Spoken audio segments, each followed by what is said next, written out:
Ujian director jangka embus ulah kubur baka embus kalau kembaklah kapa penat ia ka Eastern West Hasil District Syaridum karu. Kali kalau pau ka kot social science ke kelas 10.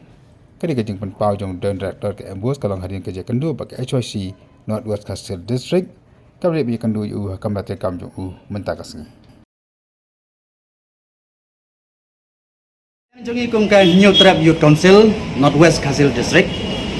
Hadin bangiliyo i bat ngilap ya kawai na kikot puli kabadai jong ka social science na kamtai ki kena puli kelas 10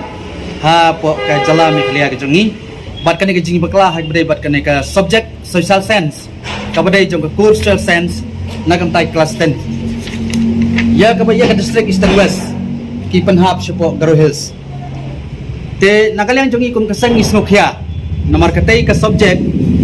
ha kabaya ka district Eastern West la penhap sapok Garo Hills bat kakum ka jingtho hangtu ka division kumut ba ka Eastern West ka hap apok Garo Hills no ba kani ka jingtho le sei kala pan yalam makla khamtam ya ki khana puli ki bosong hapok kelas 10 hapok ka jala meklia hi borok kawai ilayo ya kaban ya kendo yo director jong ka ambos panagalan ni jong ula kubur ya kani ka jing bakla ulong ba nakamta ka next edition ya kani ka kot kumut usnam banwan baya kani kijing bakla midai ban penbaik no baka Eastern West Hasil kamdai shu sa Garo Hills hanrai kan dai ban hap hapo ka Khasi Hills tekum kini ki AK na kalian jungi kum kasen ngi peremjur ya ka department